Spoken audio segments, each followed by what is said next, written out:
Saludamos al doctor Esteban Ronda Castro, catedrático universitario, experto en Derecho Constitucional y Derecho Electoral. Doctor Ron, bienvenido.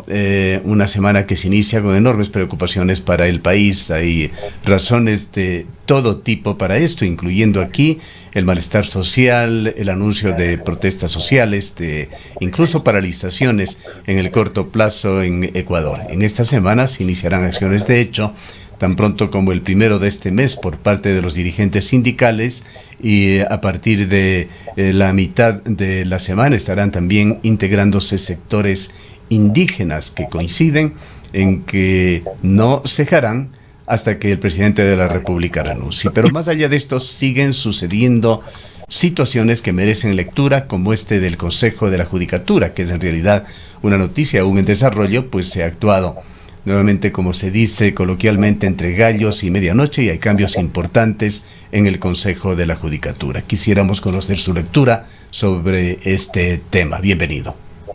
Bueno, muy buenos días, Gustavo. Excelente semana para usted y quienes nos escuchan. Yo creo que en este caso, pues sí, el día viernes, pues hubo este anuncio por parte del propio Consejo Nacional de la Judicatura, hubo poca cobertura respecto de esta situación y efectivamente fue una sesión extraordinaria. Pero claro, yo creo que este fenómeno todavía no puede tener pronunciamientos de carácter político debido a que recordemos que esta reinstitucionalización y este cambio de autoridades regionales y provinciales y autoridades generales del Consejo de la Judicatura estaba pendiente desde hace mucho tiempo, ¿sí? Tanto así, y si nosotros hacemos una colindancia con lo que ha venido pasando, recordemos que una vez que Wilman Terán fue posesionado, por citar un ejemplo, la directora provincial de Guayas renunció al cargo. ¿Qué es lo que sucede cuando se dan este tipo de cambios? La cefalía del Consejo Nacional de la Judicatura, y ya vemos de unas que si bien teníamos a vocales encargados de la presidencia, pero la cefalía institucional hacía que no se puedan dar este tipo de cambios. Entonces, claro, que se remuevan a 24 directores provinciales, a 5 directores nacionales, sí realmente pues va a generar su reacción en todos los ámbitos. Sin embargo, yo creo que todavía tenemos que esperar para hacer una evaluación de lo que realmente está sucediendo.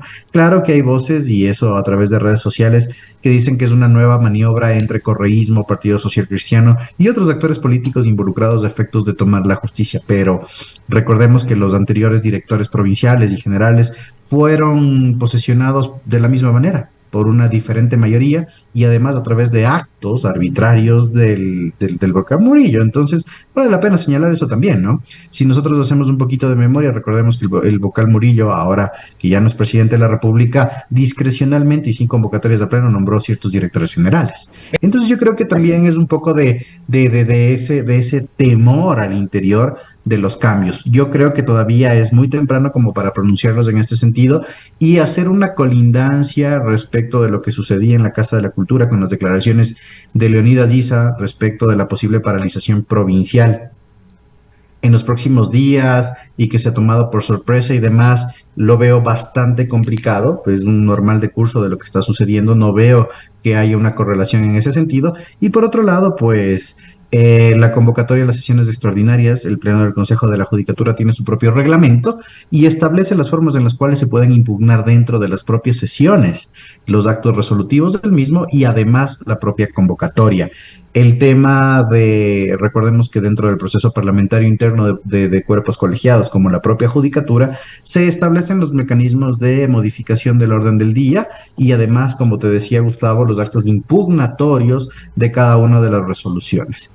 Doctor Ron, sí. Doctor Ron, muy buenos días. ¿Considera entonces usted que esta decisión así un poco apresurada, como la hemos podido ver, un cambio de orden del día, o más bien un cambio respecto de lo que se había planteado para ese orden del día, no tiene un trasfondo político ni relación con la coyuntura política del país?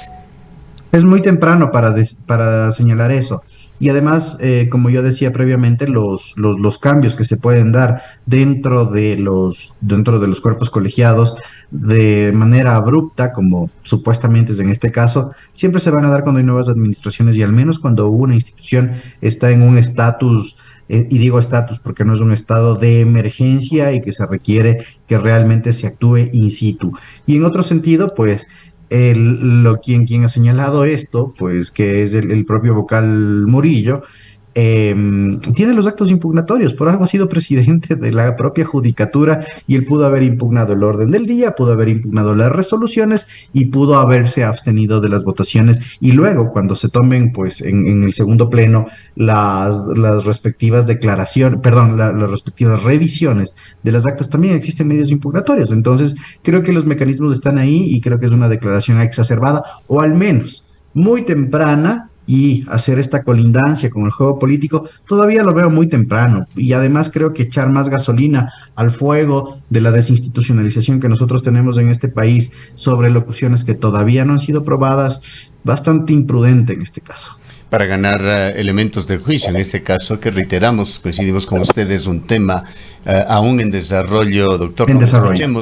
Escuchemos esta declaración y enseguida retornamos con usted. Claro. He pedido la palabra, mi voto en contra, porque se está violentando los procedimientos sin informes y violentándose la convocatoria a esta sesión extraordinaria. Ventajosamente el pueblo ecuatoriano está viéndonos y escuchándonos y está apreciando las arbitrariedades que se están cometiendo. En contra.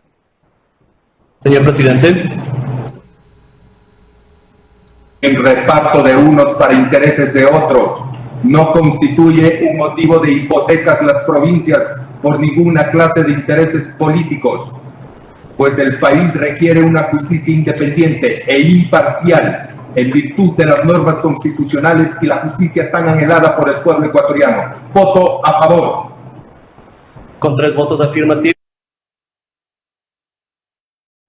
Hubo un solo voto en contra, una sesión que se realizó en horas de la noche del viernes. Todo esto lleva a conjeturas, doctor Ron. No se trata realmente de especular por cada cosa, por cada situación que sucede en el país sin contar con antecedentes claros, pero justamente esto de los antecedentes son los que suman. Se ha manipulado mucho la justicia en Ecuador. Y es importante que en medios de comunicación, analistas, estemos con la lupa sobre lo que sucede en el Consejo de la Judicatura.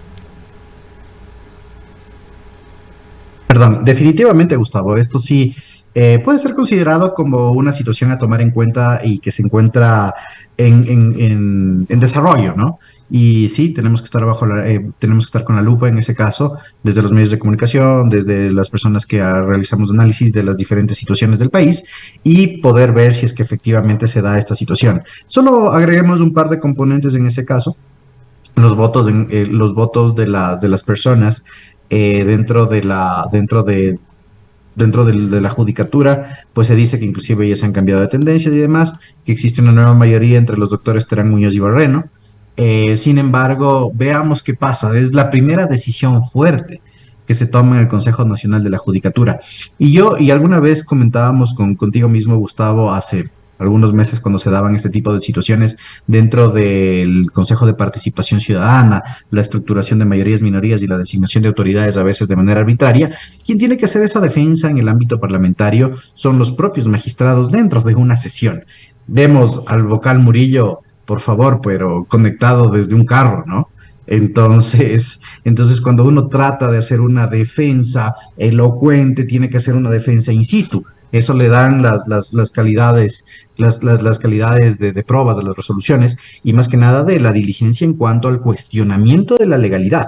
Nosotros decíamos alguna vez contigo mismo, Gustavo, que, por ejemplo, la ex consejera Almeida seguiría siendo presidenta del Consejo de la Judicatura si ella hubiese hecho una defensa adecuada dentro del Consejo de Participación Ciudadana, dentro del propio organismo, ¿sí? Y si lo hubiese hecho in situ. Entonces, creo que todavía es temprano, pero sí, no debemos descuidar la visión general de lo que pueda pasar en el Consejo Nacional de la Judicatura, los cambios hacia dónde van y principalmente que se dé esa estabilidad al sector justicia que tanto clama el Ecuador, principalmente dentro de este caos institucional que tenemos en la actualidad.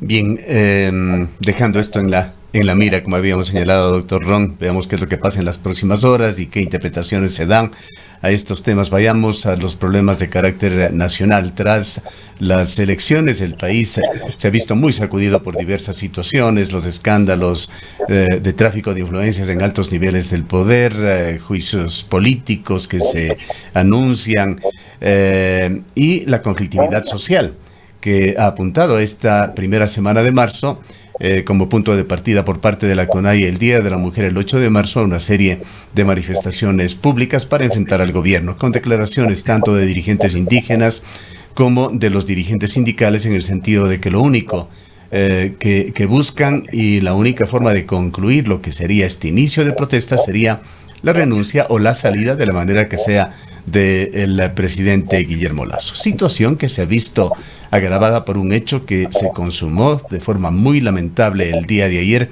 el asesinato de un dirigente indígena, un dirigente conspicuo, visible en los últimos tiempos, Eduardo Mendúa. Él era además dirigente de Relaciones Internacionales de la Confederación de Nacionalidades Indígenas de Ecuador. Todo apunta a que esta semana será realmente el inicio de una nueva pulsación de fuerzas entre las organizaciones sociales, particularmente las organizaciones indígenas y laborales, y el gobierno nacional. ¿Cómo ve usted la situación? Sí, yo veo que bastante ajetrada va a empezar esta primera semana de marzo, en virtud de todas las situaciones que se dan en torno a una figura en específica, que es la permanencia o no del presidente de la República en el poder.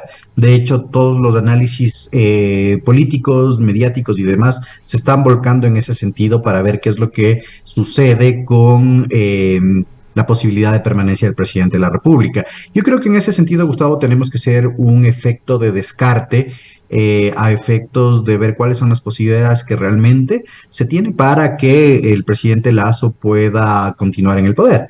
Entonces nosotros tenemos, y eso siempre tenemos que identificar, 5 mecanismos a través de los cuales se puede quitar a un presidente del poder, para decirlo en términos coloquiales. El juicio político, que en este caso no existen los votos. Ya vemos lo que está sucediendo dentro de la propia asamblea y en la contabilización de votos en el último ejercicio político, que fue para la censura del exministro Carrillo. Creo que se unieron esos votos, pero la causa era totalmente diferente, ¿sí? Vemos que todavía para un juicio político se requiere de mucha fluctuación votacional, principalmente por 2 tiendas políticas. La primera, que es el Pachacuti Rebelde, y figuras de asambleístas como Ricardo Vanegas, que realmente están teniendo un rol de protección al gobierno, ¿sí? A pesar de haber sido elegido o tener una militancia en Pachacutic. Y por otro lado, la izquierda democrática, que en el ejercicio parlamentario, desde inicios de su gestión, pues no ha definido una postura realmente, sino que está en estrictos términos coyunturales. Entonces, el juicio político y la destitución en general del presidente de la República vía parlamentaria tienen que ser descartadas. Perdón. De ahí nos queda la destitución inmediata. Ahora, por el ámbito electoral. Doctor Ron, quizás antes de salirnos del tema del juicio político, en caso de que esta comisión que ha anunciado que ya tiene prácticamente listo el informe y recomiende este juicio político, ¿tiene que haber una intervención además de la Corte Constitucional, o simplemente con la votación de los asambleístas de esta podría proceder? Y si las causales que ellos están planteando en este informe, más allá de tener o no los votos suficientes, realmente cumplen con lo que dice la Constitución para proceder en un juicio político en contra del primer mandatario. Estamos confundiendo la figura de la muerte cruzada vía parlamentaria, es decir, legislativo-ejecutivo, con el juicio político. ¿Sí? Para eso sí requiero yo de un dictamen de la Corte Constitucional, y es lo que estoy haciendo en el ejercicio de descarga. No. Entonces, volviendo a las ideas, juicio político y destitución vía parlamentaria legislativa, no se puede, no hay los votos, no hay la coyuntura efectiva. En este caso, la remoción presidencial por efectos electorales, es decir, por posibles aportes ilícitos dentro de una campaña electoral, tiene que ser determinada vía judicial, es decir, que sea una autoridad o un juez que señale un principio de prejudicialidad, que existieron aportes ilícitos a una campaña. Eso también está en proceso y la comisión de investigación del caso Encuentro dentro de la propia Asamblea no puede dictaminar en ese sentido. Ahora sí vamos a los escenarios de la muerte cruzada. Existen dos tipos de muerte cruzada, la que es vía legislativo-ejecutivo y la que es ejecutivo-legislativo. La que es vía legislativo-ejecutivo es la que requiere de un dictamen por parte de la Corte Constitucional y además que se encauce dentro de dos, al menos, causales institucionales. Primero, que exista un incumplimiento de funciones por parte del presidente y en segundo lugar, que exista una grave crisis política. Ninguno de los dos casos han sido probados en ese sentido, ¿sí? Ahora, quedaría que el propio presidente de la República, que es una muerte cruzada, digamos que más compleja, pero más sencilla procedimentalmente que solo la firma de un decreto ejecutivo en virtud de este rompimiento de relaciones con el legislativo. Entonces, en ese sentido, pues, creo que quedaría por ahí. Yo no creo que se vaya por ninguno de los 5 casos que existen. Además, tenemos que sumar un caso más, que es el que se está ventilando en el Tribunal Contencioso Electoral con una posible revocatoria del mandato. Y aprovecho la oportunidad para señalar que no es que se ha dado paso a la revocatoria del mandato en el Tribunal Contencioso Electoral, sino que se ha apelado de la resolución que existía en este caso y esta resolución se ha devuelto a otro juez para que este juez determine la procedencia o no de la misma. Pero yo no creo que se aplique en ninguno de estos 6 casos porque no se da la coyuntura respecto de lo que pueda suceder. Además, después de unas elecciones donde recién se está dando un clivaje de reinstitucionalidad de organizaciones políticas y de fuerzas de poder político en las diferentes provincias, todavía hay que esperar a que esto se asiente. Entonces yo creo que ahorita en este momento lo que está sucediendo es que hay un desgaste direccionado de la figura del presidente de la República en los tres espectros de gobernanza: personal, profesional y como mandatario. En ese sentido, pues yo creo que la estrategia es ir desgastando al presidente de la República para que en el caso de que algo suceda, en el caso Encuentro, se puedan activar los mecanismos, pero en el momento creo que no va a suceder. En cuanto al fallecimiento de Eduardo Mendúa, que se da de una manera dramática en su localidad, con la presencia de sujetos encapuchados, según han denunciado los dirigentes indígenas, ¿cómo puede entrar este ingrediente dentro de lo que está sucediendo en el país, doctor Ron? ¿A quién o a quiénes les puede interesar este catalizador de la intranquilidad? Qué buena definición, Gustavo, catalizador de la intranquilidad. Realmente eso es lo que está sucediendo. Recordemos que Leonidas dice el día viernes y tenemos que hacer ahí una línea de timing político de lo que está pasando. Leonidas dice el día viernes, señala que se retiran de los diálogos, ¿sí?, por incumplimientos manifiestos a los puntos, mientras que el presidente Lasso, a través de Henry Cucalón, mantiene que se han dado cumplimiento estricto a los compromisos dentro de los diálogos. Pero además Leonidas dice, creo que actúa de una manera inteligente dentro de su propio espectro, es decir, no anuncia un paro o movilización de carácter nacional. Lo que está anunciando es una movilización territorial en determinadas provincias y cantones. Recordemos que Pachacutic es el ganador de estas elecciones en cuanto a candidaturas independientes, es decir, solo como Pachacutic es la organización política que más alcaldías y prefecturas tiene solo, sin alianza, porque la Revolución Ciudadana lo tiene, pero con alianzas. Entonces, en ese sentido, creo que lo que viene es un tema de capitalización de fuerzas políticas territoriales para determinar una reorganización y a futuro poder tomar cualquier otra medida. Después de eso, claro, el presidente de la República el día de ayer en el Día del Ejército Ecuatoriano, que analizar bastante su discurso, señala que no permitirá anarquismo, ¿sí?, ni medidas fácticas respecto de la situación del país. ¿Qué significa esto? El anarquismo, las medidas fácticas del país, está especulando sobre una situación que todavía no está determinada. Pero claro, como ustedes bien lo señalaron, el 8 de marzo, que es el día trascendental, puede suscitarse y cambiar la situación. Pero yo dudo que la CONAIE haga una movilización de carácter nacional por las implicaciones y el rechazo que ésta pueda tener, porque ya tiene que empezar a capitalizar sus triunfos de su brazo político Pachacutic dentro de las propias provincias. Y ahora el caso del dirigente Mendúa, llama la atención en este ánimos exacerbado, ¿sí? Si es un catalizador de posible, no sé, trascendencia dentro de la organización propia de la CONAIE, porque realmente recordemos que dentro de la estructura de la CONAIE y de Pachacutic, en los últimos días se ha tomado cierta radicalización respecto de la postura de CONAIE y de Pachacutic hacia el gobierno. Por ejemplo, se ha pedido que Ricardo Vanegas deje de ser miembro de Pachacutic, porque manifiestamente en la asamblea, el asambleísta Vanegas ha tomado una posición de defensa de gobierno, ¿sí? Y además se ha removido, por ejemplo, a la presidencia de miembro de la FENOCIN, etcétera. Entonces son medidas que poco a poco van radicalizando la postura dentro de Pachacutic y dentro de CONAIE a efectos ulteriores, no en este momento se podría decir eso. ¿Cómo ve usted la magnitud de lo que se viene, de las protestas que se habían programado para el 8 de marzo, pero hay sectores que están anticipándose ya, posiblemente por tratar de lograr protagonismo? Para el 7 de marzo se han convocado ya gremios sindicalistas agrupados en el Frente Unitario de Trabajadores, el Frente Popular, la Unión Nacional de Educadores y sus filiales, y el día de ayer Unidad Popular, que está muy ligado a las dirigencias de los sindicatos a través del Frente Popular, que agrupa 14 organizaciones de trabajadores de 22 provincias del país, anuncia ya movilizaciones a partir del miércoles 1 de marzo.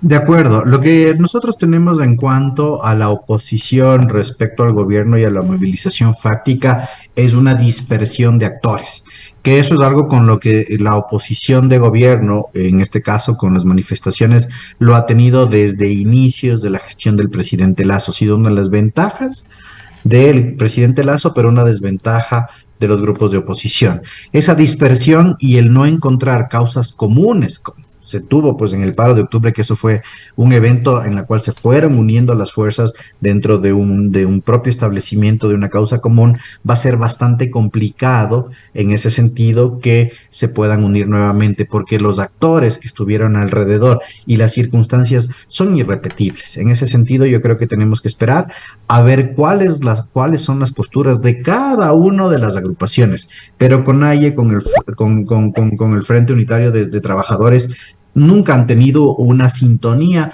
a efectos de generar una propia protesta o digamos reclamaciones al gobierno dentro de un mismo eje temático, porque cada uno tiene su priorización. Por ejemplo, CONAIE tiene su priorización, en este caso y a lo que se está volcando es el tema nuevamente de la focalización de combustibles, cosa que no es frente de lucha del Frente Unitario de Trabajadores, por ejemplo, ¿sí? Ellos están hablando de una reivindicación de derechos y de una estabilidad de carácter laboral. Entonces, mientras no se encuentren puntos en común y se pueda hacer una agenda de protesta priorizada y con puntos en común, el gobierno todavía tiene esta ventaja.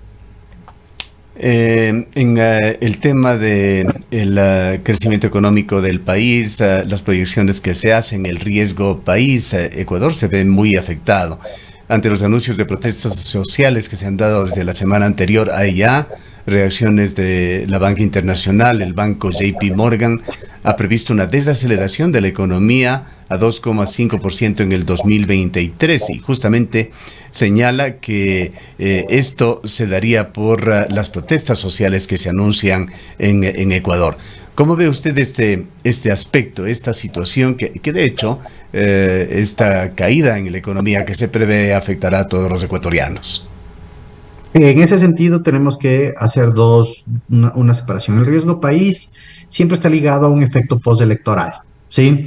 Y eso creo que la gente tiene que empezar a entender cómo funciona el tema del riesgo país en virtud de la inestabilidad política que nosotros tenemos. Después de unas elecciones del riesgo país, por lo general va a aumentar porque no existe esta consolidación de fuerzas al interior y se puede tener ciertos niveles de temerosidad en cuanto al giro o al clivaje político que puede tener. Sí, este riesgo país puede aumentar. Por lo general, el riesgo país aumenta después de una elección y no solo en el Ecuador, sino en toda la región, sean elecciones presidenciales o sean elecciones seccionales. En el Ecuador fue la excepción, ya recordemos el efecto Lasso. ¿sí? Entre comillas, que es el efecto postelectoral cuando se dan la unificación de fuerzas políticas después de una elección, y que después de eso pues existe una unificación al menos de criterio por parte de las personas, y en ese sentido el riesgo país disminuyó.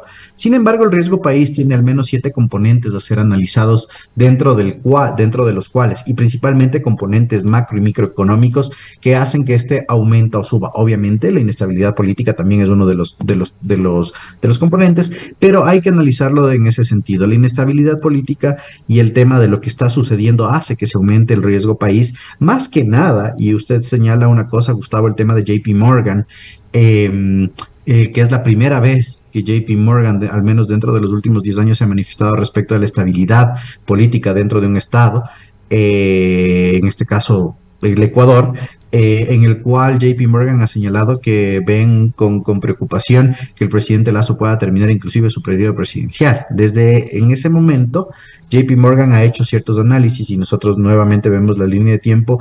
Hace 4 semanas se pronunció, habló de la inestabilidad política y de la posible no consecución del periodo presidencial por parte de Guillermo Lasso, y ahora prevé una desaceleración económica, como usted bien lo señalaba, del 2.5% anual, además de un déficit en cuanto al PIB por los problemas petroleros que nosotros estamos teniendo, la desaceleración petrolera y finalmente una posible inflación.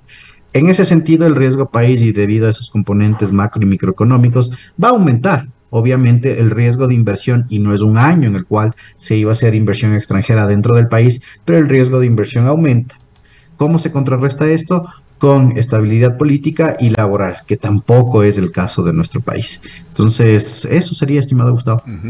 Terminemos con un análisis de un elemento más que suma a toda esta incertidumbre, el caso Sinohydro, que se iniciará en esta semana, antes denominado INA Papers. Importante, pues involucra al expresidente de Ecuador, Lenín Moreno. En el caso de Sinohydro, creo que tenemos que esperar a la audiencia de formulación de cargos el día de mañana. Sí, yo creo que cuáles son los elementos objetivos que nosotros tenemos en ese caso. 37 personas han sido develados por parte de la fiscal ciertos nombres, o se infieren ciertos nombres por el tema del sigilo que son públicos, ¿no? Entonces tenemos que esperar a esto, a ver qué es lo que sucede en la audiencia de formulación de cargos, y después de aquello ver cuáles son las implicaciones. En el ámbito político se lo ha calificado como la cortina de humo de lo que realmente está sucediendo en cuanto al caso Encuentro. Creo que me voy a adherir a esta última parte porque es impresionante cómo el caso Sinohydro, y que de hecho se vincula también al tema de los INA Papers, se reactivó de la noche a la mañana. Claro que la fiscal ha presentado sus descargos. Hibernando por casi un lustro, casi 5 años. Casi 5 años. Ahora sí hay que esperar, Gustavo, como le decía, cuáles son las implicaciones y qué es lo que realmente está sucediendo. Sí llama la atención el tema del tiempo, ¿no? De cómo se demoró. La fiscal ha presentado sus descargos en ese sentido de cómo se fue dando la investigación, por la cooperación que se tenía que dar con Panamá, con China, etcétera, y otros países, pero esperemos al menos que de la audiencia el día de mañana se pueda ver que es con objetividad quiénes son los implicados y además cuáles son los alcances. Pero recordemos que la justicia y las políticas públicas son paralelas, así que lo uno no puede mermar lo otro. El caso del Sinohydro no puede mermar el caso Encuentro. Y mil disculpas, Gustavo, me tengo que retirar por otro compromiso mediático. ¿Sí? Estamos también justamente ya sobre el tiempo. Gracias a doctor Ron. Excelente semana. Acompañado. Declaraciones del doctor Esteban Ron Castro, catedrático universitario, experto en Derecho Constitucional y Derecho Electoral. Son las